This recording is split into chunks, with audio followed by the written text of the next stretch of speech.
baik komisi A, B, dan D, siapa peserta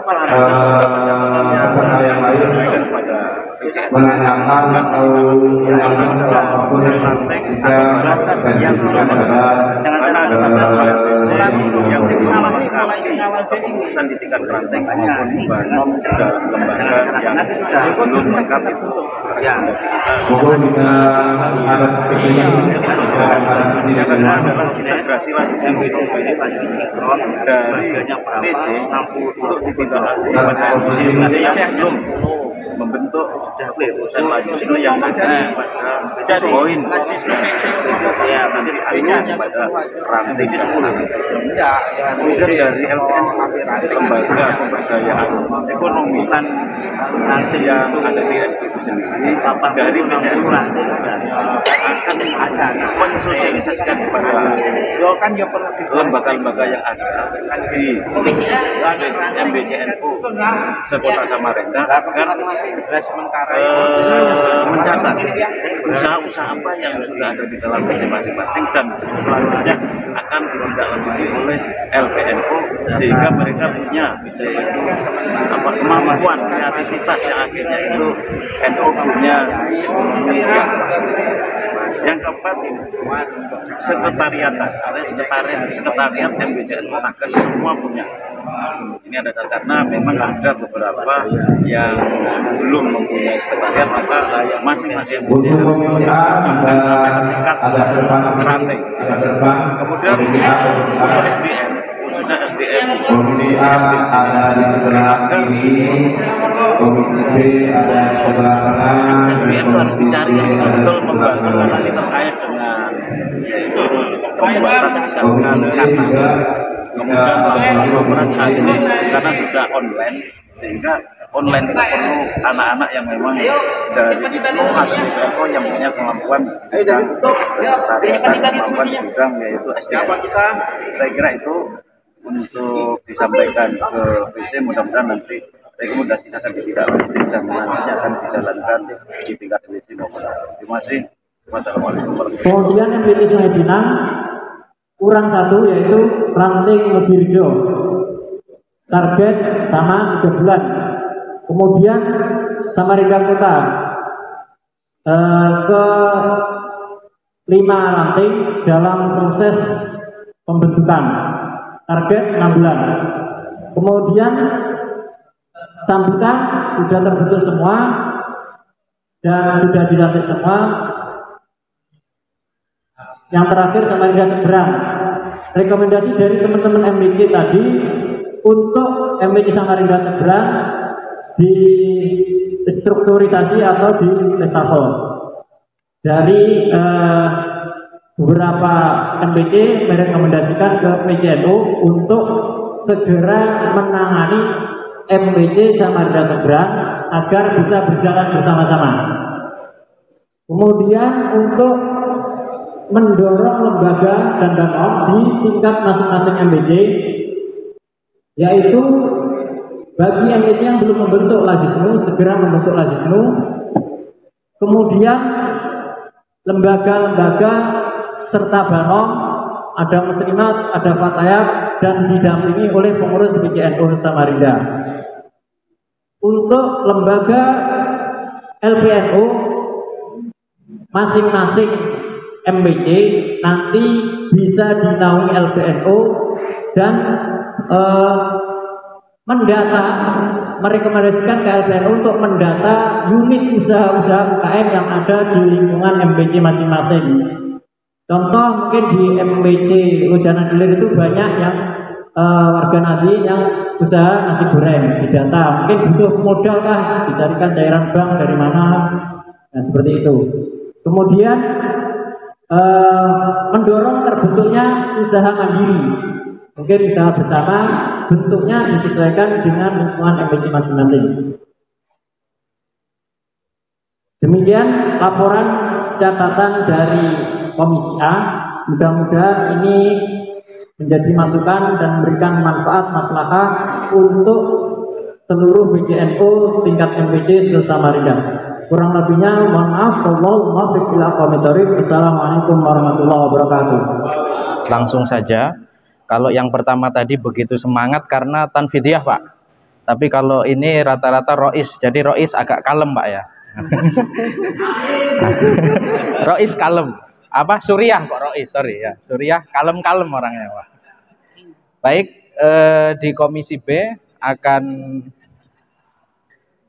menyampaikan terkait dengan bahsul masail, yang dalam hal ini langsung saja akan disampaikan secara langsung oleh Ustadz Syakur. Kepada beliau dihaturkan. Assalamualaikum warahmatullahi wabarakatuh. Alhamdulillahilladzi qad amarna bi ta'atillahi wa rasulihi wa ulil amr. Asyhadu an la ilaha illallah wa asyhadu anna Muhammadar Rasulullah. Allahumma shalli ala sayyidina wa habibina Muhammad wa ala alihi wa sahbihi wa barik wa sallim ajma'in. Amma ba'd, seluruh jajaran syuriyah, tanfidiyah dan mustasyar serta MWC dan semua yang hadir, kami ingin menyampaikan hasil dari pembahasan Komisi B. Meskipun awalnya ada beberapa isu-isu panas yang sempat muncul, tapi kemudian mengerucut pada satu isu, yaitu tentang hukum ketaatan kepada ulil amri dalam vaksinasi dan penerapan protokol kesehatan. Yang pertama, menimbang belum selesainya COVID-19, bahkan ada ancaman gelombang ketiga dengan varian baru. Yang kedua, ketercapaian vaksinasi di Samarinda masih dibilang belum cukup, karena katanya ada sumber dari Kapolda masih di bawah 70%. Kemudian menimbang yang ketiga, masih banyaknya masyarakat yang menolak untuk melakukan vaksinasi dengan alasan-alasan keagamaan yang didominasi oleh faktor bahwa vaksin-vaksin yang dipakai mengandung gelatin babi. Dan pertimbangan yang keempat adalah tentang urgensi menjaga dan melaksanakan ad-daruriyatul khamsah, yaitu memelihara agama, memelihara jiwa, memelihara akal fikiran, memelihara nasal dan ird, serta memelihara harta. Lalu mengingat firman Allah Subhanahu wa taala di surah An-Nisa ayat 59, A'udzubillahi minasyaitonirrajim. Bismillahirrahmanirrahim. Ya ayyuhalladzina amanu athi'ullaha wa athi'ur rasula wa ulil amri minkum. Al-ayah. Yang kedua, hadis baginda Nabi Muhammad sallallahu alaihi wasallam, la ta'ata fi ma'siyatin, innamat ta'atu fil ma'ruf. Riwayat Imam Bukhari, nomor hadis 7257 dari sahabat Ali bin Abi Thalib radhiyallahu anhu.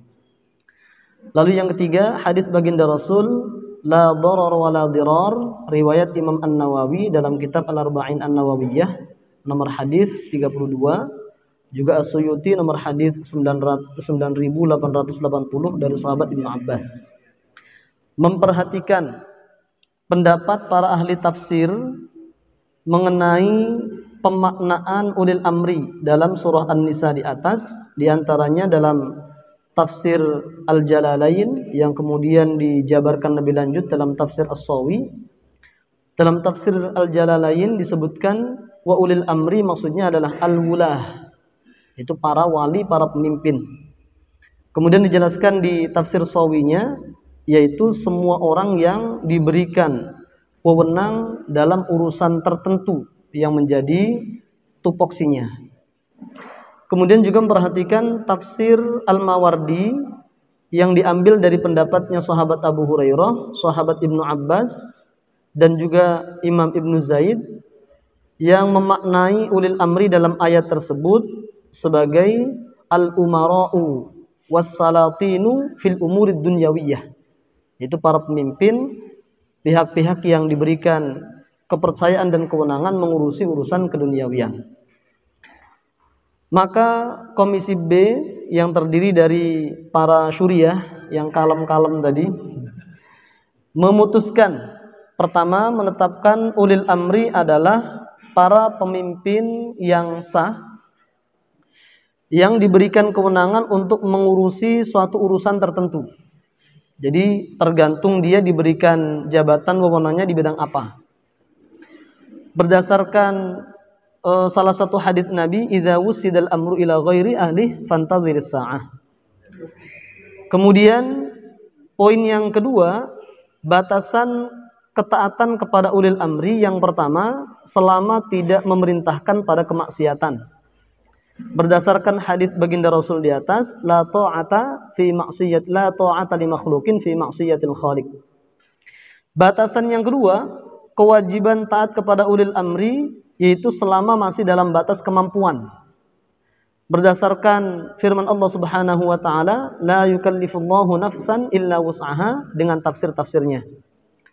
Lalu yang ketiga yaitu masih yang kedua dalam batas kemampuan, yang ketiga ada unsur kemaslahatan. Ada unsur hal kemaslahatan umum bagi masyarakat yang melaksanakannya. Didasarkan pada apa yang ada disebutkan dalam kitab Tafsir At-Tabari. Lalu ketetapan yang ketiga, hukum mentaati ulil amri dalam urusan vaksinasi dan penerapan prokes karena sudah memenuhi 3 persyaratan di atas adalah wajib. Lalu terakhir rekomendasi, pertama merekomendasikan kepada pemerintah untuk lebih menggalakkan lagi ikhtiar-ikhtiar maksimal di dalam memutus penyebaran COVID-19 sekaligus menangkal varian yang baru, sekaligus juga memaksimalkan ikhtiar-ikhtiar batinnya. Maksudnya istighosahnya dan seterusnya juga harus digalakkan, tidak hanya ikhtiar zahirnya saja. Yang kedua, rekomendasi kepada para ulama, asatidz, kiai, habaib dan seterusnya, tuan guru, untuk mensosialisasikan hukum penggunaan vaksinasi dan pelaksanaan prokes lainnya yang sudah disepakati dalam berbagai macam keputusan bahwa itu hukumnya diperbolehkan karena memenuhi syarat. Kalaupun tidak darurat, maka minimal hajat ammah atau hajat syar'iyyah yang dalam kaidah al-hajatu tanzilu manzilatad darurah ammatan kanat aw khassah. Lalu yang terakhir, kepada masyarakat merekomendasikan agar mentaati segala kebijakan yang telah ditetapkan oleh pemerintah yang sudah melalui kajian-kajian yang maksimal dari para ahli yang kompeten. Ini hasil keputusan dari Komisi B yang telah dibahas secara alot, ya, bahkan kami ada ibarat-ibaratnya tadi, ada dalil-dalilnya, gitu kan. Kalau yang lain saya yakin banyak juga dalilnya, tapi Komisi B banyak tadi, Tafsir Tabari dan seterusnya itu sampai alotnya ini. Mewakili Komisi B, Ketua Komisi Abdul Syakur, kemudian Sekretaris Ustadz Misbah Fuad. Mungkin sampai di sini. Kalau ada yang perlu ditambahkan atau dilengkapi, disempurnakan, disilahkan.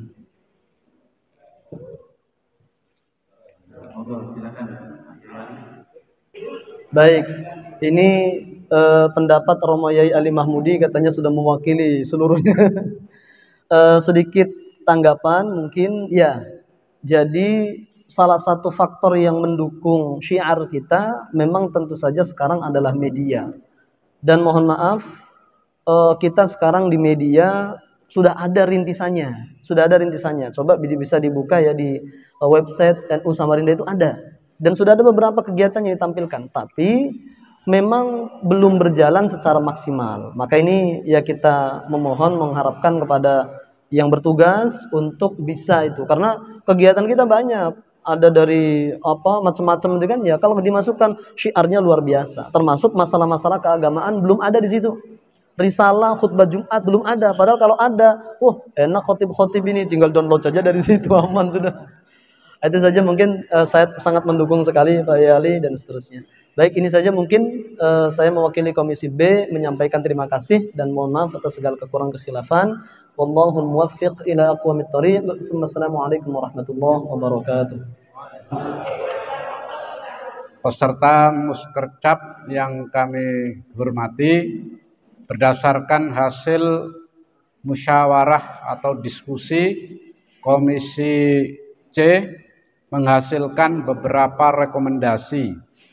Pertama, PCNO hendaknya mengoptimalisasikan terkait dengan SK-SK ranting yang sudah dibentuk. Kedua, PCNO hendaknya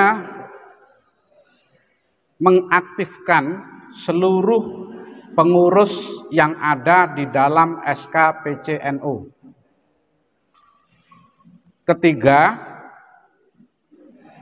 PCNO hendaknya menjalin hubungan dengan pihak eksternal, terutama terkait dengan rekomendasi menduduki jabatan-jabatan tertentu dari kader-kader Nahdlatul Ulama yang dilengkapi dengan CV maupun biodata dan juga dilengkapi dengan prestasi-prestasi yang ada. Jadi mengawal tidak cukup dengan lisan, tapi dengan data.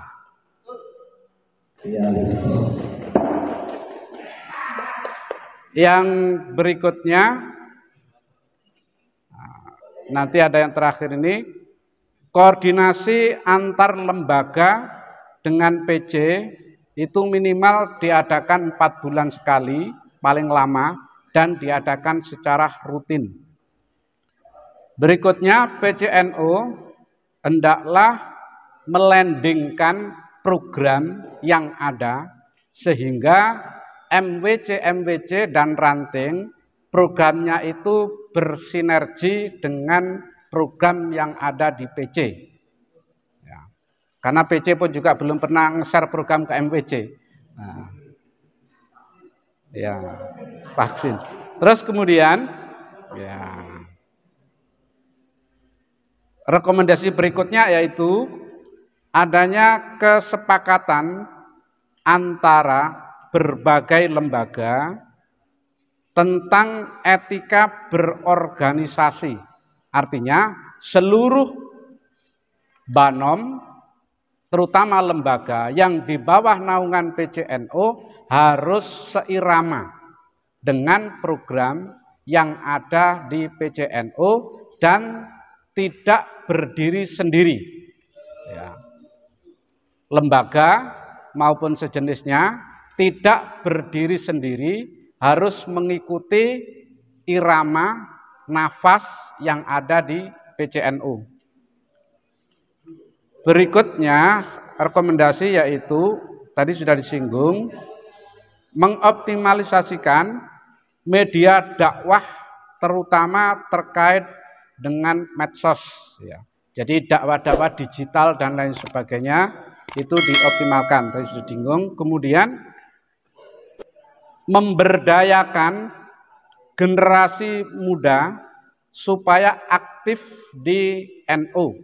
Karena faktanya masang bendera aja tidak ada orangnya, bilangnya begitu ya. Susah cari orang, kegiatan-kegiatan masang bendera, angkat kursi. Terus kemudian termasuk rekomendasi dengan itu, dimohon untuk ranting maupun MWJ itu ketika ada diklat banser, merekomendasikan minimal 10 orang untuk diikutkan diklat. Karena ini menjadi corong media dakwah juga di Nahdlatul Ulama. Dari yang lain rekomendasinya penertiban stempel. Karena ada laporan dari MWC ada stempel yang tidak standar. Nah, nanti bisa diminta. Rekomendasi berikutnya bersinergi antara kepengurusan NU di semua level dengan LP Ma'arif. Ya. Jadi tidak hanya di LP tingkat PC, tapi LP Ma'arif di masing-masing level juga berkoordinasi dengan MWC setempat, ranting setempat, dan lain sebagainya. Ini tadi belum muncul, mungkin kami usulkan juga bahwa pengelolaan lembaga pendidikan itu sebaiknya mengikuti alur di pengelolaan pemerintah. Misalkan madrasah aliyah itu ke provinsi, kalau tidak salah begitu ya, SMP, SD itu ke kota, MWC itu ngurusi TK dan lain sebagainya. Ini muslimat atau TK-TK muslimat itu koordinasinya kemana, kemudian SMP, SMA atau MTS itu ke PC, kadang aliyah juga begitu. Maka ini perlu nanti diputuskan dari pihak LP Ma'arif sehingga pembinaannya itu harus jelas. Pembinaannya harus jelas di level mana. Terus berikutnya tadi ada rekomendasi hendaklah PC melalui LP Ma'arif mengelola TPA An-Nahdiyah. Jadi kita sudah punya LP Ma'arif itu Madrasah Aliyah Ma'arif, MTS Ma'arif juga, tapi TPA enggak punya yang Nahdiyah. Semuanya berlindung kepada BKP RMI. Semuanya berlindung rata-rata di BKP RMI. Ini sudah ada informasi dari Samarinda Utara, sudah mulai menggagas, dan ini perlu diwadahi oleh PC dan berkoordinasi dengan LP Ma'arif. Nanti mau mengadakan pelatihan metode An-Nahdiyah dan lain sebagainya. Rekomendasi berikutnya terkait dengan PC harus hadir, ya, harus hadir terkait dengan kegiatan-kegiatan terutama ini PR bagi semua kita semuanya, khusus di MWC sambutan. Maka rekomendasinya sekian persen pikiran, tenaga, sumber daya dan sumber dana di PC itu dikonsentrasikan untuk menghidupkan MWC kota. Ya, mohon nanti dukungan semuanya. Saya kira ini perlu dilandingkan di dalam program, tidak cukup diomongkan ini ya. Nah, perlu support khusus, ya, support khusus. Ya. Kemudian diulangi jadi. Ya, perlu support khusus untuk menghidupkan MWC kota. Ya, Samarinda Kota maksudnya Pak. Samarinda Kota. Terus berikutnya, ya, tadi beberapa sudah, media dakwah sudah. Nah, antar lembaga juga perlu direkomendasikan. Baik, itu secara singkat rekomendasi terkait dengan Komisi C. Mudah-mudahan nanti bisa ditindaklanjuti di dalam program yang ada di PC dan nanti juga akan digodok oleh tim kecil mensinergikan dengan rekomendasi dari masing-masing komisi. Demikian, wallahul muwaffiq ila aqwamit thoriq wal afu minkum. Wassalamualaikum warahmatullahi wabarakatuh. Assalamualaikum warahmatullahi wabarakatuh.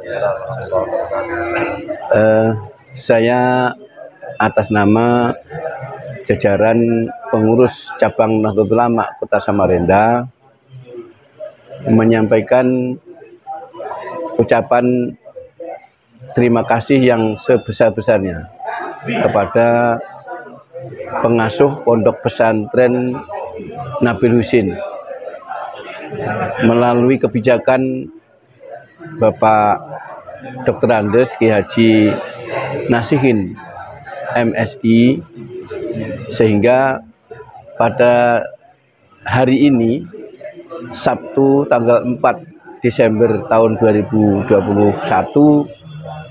PCNU Kota Samarinda melaksanakan musyawarah kerja cabang kedua, di mana forum Muskercap ini adalah forum tertinggi di dalam mengevaluasi pengurus MWC sekota Samarinda atas kinerja daripada pengurus cabang Kota Samarinda sejak diterimanya amanah hasil Kompercap tanggal 24 November tahun 2019 yang lalu. Oleh karena itu, kami sekali lagi menyampaikan terima kasih juga yang sebesar-besarnya kepada seluruh pengurus MWC yang telah proaktif, respon yang sangat positif atas terselenggaranya Muskercap yang telah kita laksanakan bersama-sama tadi. Dan alhamdulillah di dalam pelaksanaan mengevaluasi kinerja pengurus cabang Nahdlatul Ulama melalui sidang-sidang komisi telah menghasilkan sebuah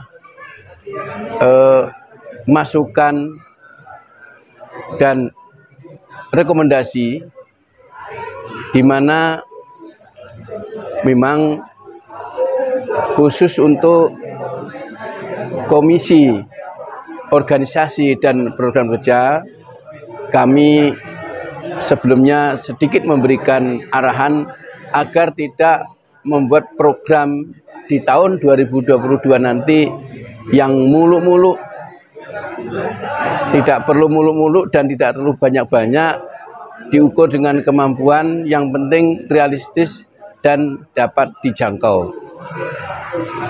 Nah, alhamdulillah tadi juga sudah menyampaikan hal itu dan mudah-mudahan atas semakin sinerginya antara pengurus cabang Nahdlatul Ulama Kota Samarinda bersama 10 MWC sekota Samarinda, apa yang dihasilkan program kerja maupun organisasi melalui komisi A tadi dapat kita laksanakan bersama-sama dengan baik, dan mudah-mudahan apa yang dihasilkan nanti juga untuk kemaslahatan warga Nahdliyin dan Jamiah Nahdlatul Ulama Kota Samarinda.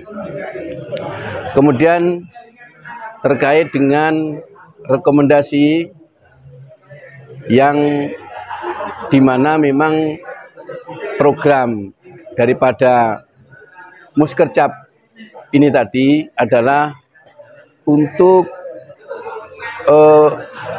bahan yang akan kami bawa di dalam mengikuti muktamar di 34 yang diselenggarakan di Lampung, yang dimana waktunya yang sampai saat ini belum ada kejelasan tanggal dan hari apa. Namun sebagai antisipasi kami melalui musyawarah kerja cabang kedua PCNU Kota Samarinda tadi sekaligus menyerap aspirasi daripada pengurus-pengurus MWC sekota Samarinda.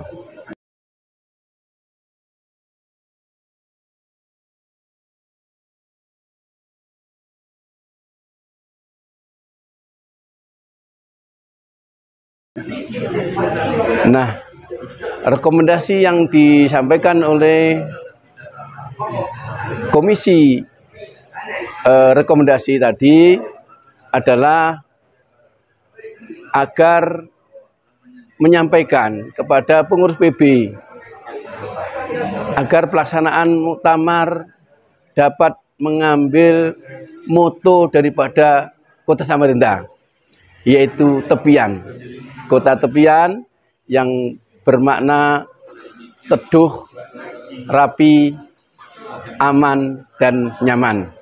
Nah, harapan kami itulah mudah-mudahan pelaksanaan muktamar nanti, karena di situ yang notabene forumnya musyawarah para kiai, para masyayikh, para habaib, mudah-mudahan harapan kami dengan mengambil moto Kota Samarinda, Kota Tepian tadi dapat terwujud sehingga pelaksanaan muktamar dapat berjalan dengan lancar tanpa adanya gesekan-gesekan di antara sesama warga Nahdliyin. Mungkin itu yang dapat kami sampaikan. Sekali lagi kami menyampaikan ribuan terima kasih kepada Bapak Dr. Andes Kiai Haji Muhammad Nasihin MSI melalui kebijakannya sebagai pengasuh Pondok Pesantren Nabil Husain yang telah memfasilitasi. Berikut tadi juga disampaikan oleh beliau bahwa salah satu ruangan di komplek Pondok Pesantren Nabil Husain diberikan atau diserahkan pemanfaatannya kepada mahasiswa cabang Kecamatan Sungai Kunjang.